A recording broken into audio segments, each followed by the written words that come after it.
ഇപ്പോൾ ചെയ്യുന്നത് പോലെ മണ്ണ് ഹിറ്റാച്ചി ഉപയോഗിച്ച് നീക്കം ചെയ്യൽ സാധ്യമല്ല എന്നാണ് വ്യക്തമാക്കുകയും ചെയ്തത്. നേരത്തെ MLA അടക്കമുള്ള ആളുകൾ അക്കാര്യം വ്യക്തമാക്കുകയും ചെയ്യും. അതുകൊണ്ടാണ് നാളെ രാവിലെയോടുകൂടി തന്നെ നല്ല വലിയ 2 എക്സ്കവേറ്റർ കൊണ്ട് ഈ ദൗത്യം തുടരാനുള്ള ഒരു തീരുമാനത്തിലേക്ക് വന്നിരിക്കുന്നത്. ഏതാണ്ട് 16 അടിയോളം ഉയരത്തിൽ മണ്ണ് നിൽക്കുന്നുണ്ട്. അതായത് നമുക്കറിയാം ഇപ്പോൾ 25, 22 അടിയോളം ഉയരത്തിൽ മണ്ണ് മുകൾ ഭാഗത്തുള്ള മണ്ണാണ് നമ്മൾ നീക്കം ചെയ്തത്. പക്ഷേ ഇപ്പോൾ അടിഭാഗത്തുള്ള മണ്ണ് എടുത്തു മാറ്റണം.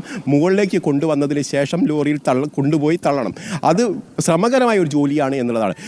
ഈ ജോലി നാളെ മാത്രമേ ആരംഭിക്കാൻ കഴിയൂ എന്ന് വളരെ വ്യക്തമാണ്. കാരണം നാളെയാണ് ഈ എക്സ്കവേറ്റർ എത്തിക്കുമെന്ന് MLA നേരത്തെ വ്യക്തമാക്കിയത്. അതിൻ്റെ അടിസ്ഥാനത്തിൽ ഇന്ന് ഇപ്പോൾ ഈ റോഡിലിട്ടിരിക്കുന്ന മണ്ണ് മാത്രമായിരിക്കും നീക്കം ചെയ്യുക. അതായത് ദേശീയപാതയിൽ ഇപ്പോൾ നിലവിലുള്ള മണ്ണ് പൂർണ്ണമായും ഇന്ന് രാത്രിയോടെ നീക്കം ചോദിക്കുകയാണ്. അതായത് നമുക്കറിയാം ഈ കുന്നിടിഞ്ഞ സ്ഥലത്തെ മണ്ണ് ഇന്നലെയൊക്കെ JCB ഉപയോഗിച്ച് നീക്കി ടിപ്പറിലാക്കി തട്ടുന്നുണ്ടായിരുന്നല്ലോ.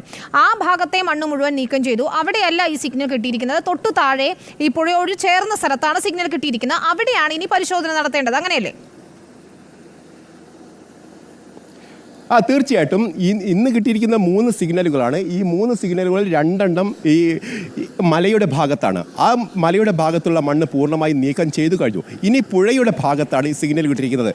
പക്ഷേ അപ്പോഴും ഒരു സംശയമുള്ളത്, ഇവിടെ അടിയിൽ പാറ ഉണ്ടോ, ആ പാറയിൽ നിന്നും കിട്ടിയിരിക്കുന്ന സിഗ്നലാണോ എന്നുള്ള സംശയം ഇപ്പോഴും കരസേനയ്ക്കുണ്ട്. പ്രത്യേകിച്ച് മിനറൽസ് ഉള്ള ഈ മണ്ണായതുകൊണ്ട് തന്നെ അത്തരത്തിൽ ഒരു പരിശോധന നടത്തുമ്പോൾ, ഇത്തരം സ്കാനർ ഉപയോഗിച്ചുള്ള പരിശോധന നടത്തുമ്പോൾ അത് ഇത്തരത്തിൽ ലോഹമാണ് എന്ന് തെറ്റിദ്ധരിപ്പിക്കുന്ന രീതിയിലേക്ക് റിസൾട്ട് നൽകാൻ സാധ്യതയുണ്ട് എന്നാണ് കരസേന ഉദ്യോഗസ്ഥർ പറയുന്നത്. അത്തരം ഒരു സാധ്യതകൾ ഇപ്പോഴും നിലനിൽക്കുന്നുണ്ട്. പക്ഷേ ആ സാധ്യതകൾ കൂടി പരിഗണിക്കണമെങ്കിൽ 1% പോലും സാധ്യതയുണ്ടെങ്കിൽ അത് പൂർണ്ണമായും പരിശോധിച്ച് മാത്രമേ ഈ ദൗത്യം അവസാനിപ്പിക്കൂ എന്നാണ് ഇപ്പോൾ ദൗത്യസംഘവുമായി ബന്ധപ്പെട്ട MLA അടക്കമുള്ള ആളുകൾ പറയുന്നത്. നേരത്തെ MK രാഘവൻ MP അടക്കമുള്ള AKM അഷ്റഫ് അടക്കമുള്ള ജനപ്രതിനിധികൾ, കേരളത്തിലുള്ള ജനപ്രതിനിധികൾ MLAയ്ക്കൊപ്പം ഉണ്ടായിരുന്നു. അവരുടെയൊക്കെ സാന്നിധ്യത്തിലാണ് ഇപ്പോൾ MLA പറയുകയും ചെയ്തിരിക്കുന്നത്. ഈ ദൗത്യം പൂർണ്ണമായതിനു ശേഷം മാത്രമേ ഈ ദേശീയപാതയിലുള്ള വാഹന ഗതാഗതം പോലും തുറന്നു കൊടുക്കൂ എന്നാണ് പറയുന്നത്. നേരത്തെ അത്തരത്തിലൊരു ആരോപണം ഉണ്ടായിരുന്നു. അതായത് ദേശീയപാതയിലൂടെ വാഹന ഗതാഗതം തുറന്നു കൊടുക്കുന്നതിന് വേണ്ടിയാണ് റോഡിലെ മണ്ണൊക്കെ മാറ്റുന്നതെന്നുള്ള ആരോപണം ഉണ്ടായിരുന്നു. അതിനുള്ളൊരു മറുപടി കൂടിയാണ് ഇപ്പോൾ MLA നൽകുന്നത്. ഏതായാലും നാളെ രാവിലെയോടുകൂടി എക്സ്കവേറ്റർ ഇവിടെ എത്തിക്കും. എക്സ്കവേറ്റർ എത്തിച്ചതിന് ശേഷം മാത്രമേ നദിയുടെ താഴ്വാരത്തിലുള്ള അല്ലെങ്കിൽ റോഡിൻ്റെ താഴ്വാരത്തുള്ള ഈ ഭാഗത്തുള്ള രക്ഷാപ്രവർത്തനം തുടങ്ങാൻ കഴിയൂ എന്നുള്ളതാണ് വസ്തുത. അഭിലാഷ്, വളരെ പ്രധാനപ്പെട്ട കാര്യമാണ്. നാളെയാണ് ആ ഭാഗത്തുള്ള രക്ഷാപ്രവർത്തനം തുടങ്ങുക എന്ന് പറയുമ്പോൾ ഇപ്പോൾ നിലവിൽ ഒരു സിഗ്നൽ പുതുതായി നദിക്കരയിൽ നിന്ന് ലഭിച്ചു എന്ന് പറയുന്നു. അത് ഒരുപക്ഷെ ഈ ലോഹഭാഗങ്ങൾ ഉള്ളത് തന്നെയാണോ, അല്ലെങ്കിൽ പാറയിൽ നിന്നുൾപ്പെടെ ലോഹ സാന്നിധ്യമുള്ള പാറയിൽ നിന്നുള്ള സിഗ്നലാണോ എന്ന് വിശദമായി പരിശോധിക്കേണ്ടിയിരിക്കുന്നു. ഇനി ആ ഭാഗത്ത് എത്രത്തോളം മണ്ണുണ്ടാകും അഭിലാഷ്? അതാണ് ഇനി അറിയേണ്ടത്. എത്രത്തോളം മണ്ണുണ്ടാകും, ആ മൺകൂനയ്ക്ക് എത്രത്തോളം ഉയരമുണ്ടാകും, ആ മൺകൂനയ്ക്കടിയിൽ എന്താണ്, ഒപ്പം തന്നെ ആ മൺകൂന മാറ്റാൻ എത്ര സമയമെടുക്കും? ഇങ്ങനെ പല ചോദ്യങ്ങളുണ്ട്. തീർച്ചയായിട്ടും ഇത് വലിയ ചോദ്യമാണ്. ഇതിന് ഉത്തരം നൽകുക എന്നുള്ളത്. ഇപ്പോൾ MLA പറഞ്ഞിരിക്കുന്നത് പ്രകാരമാണെങ്കിൽ 16 അടി ഉയരത്തിൽ മണ്ണ് അവിടെയുണ്ട്. ഏതാണ്ട് ഒരു 6-7 മീറ്ററോളം നീളത്തിൽ ഈ മണ്ണുണ്ട്. ഈ മണ്ണ് പൂർണ്ണമായും നീക്കം ചെയ്യേണ്ടതുണ്ട്. കാരണം ഏതാണ്ട് മുകൾ ഭാഗത്താണെങ്കിൽ 1-2 ദിവസത്തെ നീക്കം ചെയ്യേണ്ടത് മണ്ണുണ്ട്. പ്രത്യേകിച്ച് 2 എക്സ്കവേറ്റർ മാത്രം ഉപയോഗിച്ചുകൊണ്ടാണ് ഈ മണ്ണ് നീക്കം ചെയ്യാൻ സാധ്യമാവുക.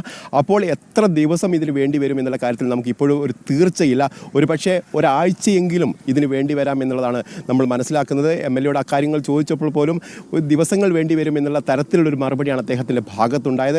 ഏതായാലും രക്ഷാദൗത്യം തുടരുമെന്ന് തന്നെയാണ് അദ്ദേഹം പറയുന്നത്. 1% പോലും സാധ്യതയുണ്ടെങ്കിൽ അത് അർജുൻ്റെ ട്രക്ക് ഇവിടെ ഉണ്ടെങ്കിൽ അത് കണ്ടെത്തും.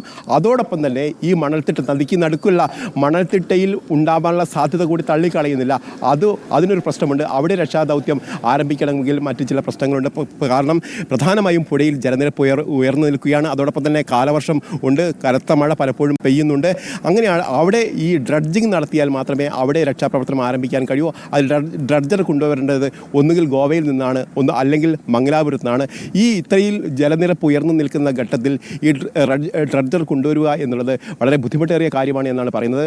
കൂടുതൽ അപകട സാധ്യത കൂടി ഉണ്ടാവാനുള്ള സാധ്യത അവിടെയുണ്ട്. പ്രത്യേകിച്ച് ഈ പാലമൊക്കെ നിൽക്കുന്ന സാഹചര്യത്തിൽ അതിനുള്ളിലൂടെ ഇത് കൊണ്ടുവരാൻ കഴിയുമോ എന്നുള്ള സംശയം കൂടി അദ്ദേഹം ഉന്നയിക്കുന്നുണ്ട്. അതായത് അതിനുള്ള സാധ്യതകൾ പോലും വിദൂരമാണ് എന്ന് വേണം ഈ ഘട്ടത്തിൽ നമുക്ക് പറയാം. അപ്പോൾ പിന്നിൽ അഭിലാഷ് പറയുന്നത് അനുസരിച്ചാണെങ്കിൽ കൂടുതൽ സങ്കീർണമാവുകയാണ് ഈ രക്ഷാദൗത്യം എന്നത്.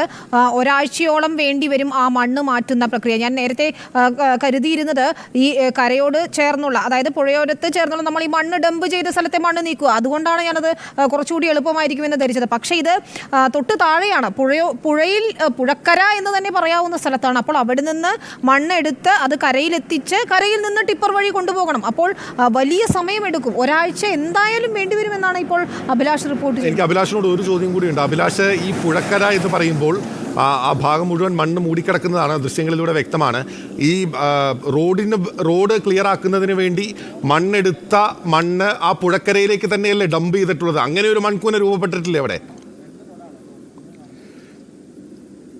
തീർച്ചയായിട്ടും അതൊരു പ്രധാനപ്പെട്ട വിഷയം തന്നെയാണ് ബിനിൽ. കാരണം ഈ ഭാഗത്ത് നിന്ന്, അതായത് മലയുടെ ഭാഗത്തു നിന്നുള്ള മണ്ണ് പെട്ടെന്ന് നീക്കം ചെയ്യാൻ വേണ്ടിയിട്ട്, റോഡ് ക്ലിയർ ചെയ്യാൻ വേണ്ടി തന്നെ ആ മണ്ണ് ഇടതുഭാഗത്തേക്ക് JCB ഉപയോഗിച്ച് തള്ളിക്കൊണ്ടുവിട്ടിട്ടുണ്ട്. അതായത് റോഡിൻ്റെ ഈ വെള്ള ലൈനും കഴിഞ്ഞ് അതിന് പുറത്തേക്ക് തള്ളിയിട്ടുണ്ട്. അതായത് നദിക്കരയിലേക്ക് അടക്കം, താഴ്വാരത്തിലേക്ക് അടക്കം ഈ മണ്ണ് വലിയ അളവിൽ വീണിട്ടുണ്ട്. ആ ഘട്ടത്തിൽ തന്നെ ഈ ലോറിയുടെ ഉടമ നേരത്തെ തന്നെ പറയുന്നുണ്ടായിരുന്നു, ഒരു പക്ഷേ ഇവിടെയാണ് ഏറ്റവും കൂടുതൽ ലോറി കിടക്കാനുള്ള ഒരു സാധ്യതയുള്ളത്, അവിടേക്ക് ഈ മണ്ണ് ഇടരുത് എന്നുള്ള ആവശ്യം അദ്ദേഹം ഉന്നയിച്ചിരുന്നു. അത് പോലീസ് തള്ളുകയും അതോടൊപ്പം തന്നെ നമുക്കറിയാം അദ്ദേഹത്തെ ഈ സ്ഥലത്ത് നിന്നടക്കം മാറ്റാനുള്ള ശ്രമങ്ങൾ അവരുടെ ഭാഗത്തുണ്ടാവുകയൊക്കെ ചെയ്തത്. അതോടൊപ്പം തന്നെ ഈ മണ്ണ് അവിടെ തള്ളുകയും ചെയ്തു. ഇപ്പോൾ ആ മണ്ണ് പോലും തിരിച്ചെടുക്കേണ്ടുന്ന സാഹചര്യമാണ്. നേരത്തെ തള്ളിയ മണ്ണ്, ഈ റോഡിലുള്ള മണ്ണാണ് ഇപ്പോൾ തിരിച്ച് ദൂരോട്ട് കൊണ്ടുപോകുന്നത്, നമുക്ക് ടിപ്പർ ലോറിയിൽ കൊണ്ടുപോകുന്നത് നമുക്ക് കാണാം. ഈ മണ്ണ് നിരന്തരമായി ഇപ്പോൾ ഈ വൈകുന്നേരത്ത് ആയതോടുകൂടി, ഇന്നലെ വൈകുന്നേരത്തോടു കൂടി തന്നെ ഈ മണ്ണ് പുറത്തേക്ക് കൊണ്ടുപോകുന്ന പ്രവൃത്തിയാണ് നടക്കുന്നത്. അതോടൊപ്പം തന്നെ മലയുടെ ഭാഗത്തുള്ള ആ മണ്ണും പൂർണ്ണമായി നീക്കം, ഏതാണ്ട് 2 മണിക്കൂറിനകം തന്നെ ദേശീയപാതയിലുള്ള മണ്ണ് പൂർണ്ണമായി നീക്കം ചെയ്യാൻ കഴിയുമെന്നാണ് ഇപ്പോൾ നമുക്ക് മനസ്സിലാക്കാൻ കഴിയുന്നത്. അതിനുശേഷം ഇന്നത്തെ രക്ഷാദൗത്യം ഇവിടെ അവസാനിപ്പിക്കും. അതിനുശേഷം പൂർണ്ണമായും ഈ രക്ഷാദൗത്യത്തിൻ്റെ ഫോക്കസ് നദിയുടെയും അതോടൊപ്പം തന്നെ നദിയുടെ അടിവാരത്തെയും താഴ്വാരത്തെയുമുള്ള ആ ഭാഗത്തേക്ക് കേന്ദ്രീകരിക്കും. നാളെ മുതലായിരിക്കും അത്തരത്തിലൊരു പരിശോധന നടക്കുക. അഭിലാഷ്, ഇന്ന് എത്ര നേരം കൂടി രക്ഷാപ്രവർത്തനം അല്ലെങ്കിൽ ഈ തിരച്ചിലുണ്ടാകും, മണ്ണ് മാറ്റുന്ന പ്രക്രിയ ഉണ്ടാകും? ഇനിയിപ്പോൾ അതിന്റെ രക്ഷാപ്രവർത്തനമെന്നോ തിരച്ചിലെന്നോ പറയാൻ സാധിക്കില്ല, കാരണം അവിടെ ഇല്ല എന്ന് സൈന്യം തന്നെ വ്യക്തമാക്കിയ സാഹചര്യത്തിൽ ഇന്നിനി എത്ര നേരം കൂടി ആ പ്രവൃത്തി അവിടെ ഉണ്ടാകും? നേരത്തെ ഞങ്ങൾ അരമണിക്കൂർ മുമ്പ് ചോദിച്ചപ്പോൾ നമ്മൾ പറഞ്ഞിരിക്കുന്നത് ഏതാണ്ട് 2 മണിക്കൂറോളം വേണ്ടിവരും ഈ ഇപ്പോഴുള്ള മണ്ണ് നീക്കൽ പൂർത്തിയാക്കാൻ എന്നാണ്. അതായത് ഇപ്പോൾ അരമണിക്കൂർ കഴിഞ്ഞിരിക്കുന്നു, ഇനി ഏതാണ്ട് 1.5 മണിക്കൂർ, അതായത് 6 മണി 6:30 കൂടി ഈ മണ്ണ് പൂർണ്ണമായി നീക്കം ചെയ്യും. അതിനുശേഷം ഈ ഭാഗത്തുള്ള ഈ ദൗത്യം പൂർത്തീകരിക്കും. പിന്നീട് കരയിലുള്ള ഈ ദൗത്യം അവസാനിപ്പിക്കുമെന്ന് വേണം പറയാൻ. പിന്നീട് ഈ നദിക്കരയിലെയും അതോടൊപ്പം തന്നെ നദിയിൽ മൺതിട്ട രൂപപ്പെട്ട ആ ഭാഗത്തുമുള്ള നാവികസേനയുടെയും പരിശോധനയായിരിക്കും വരും ദിവസങ്ങളിൽ ഉണ്ടാവുക. ഈ മണ്ണ് നീക്കാനുള്ള കരസേനയുടെ ശ്രമം, അതോടൊപ്പം തന്നെ NDRFിൻ്റെ അടക്കമുള്ള സഹായത്തോടു കൂടിയുള്ള അത്തരത്തിലും ശ്രമങ്ങളായിരിക്കും നാളെ മുതൽക്ക് നടക്കാൻ സാധ്യത.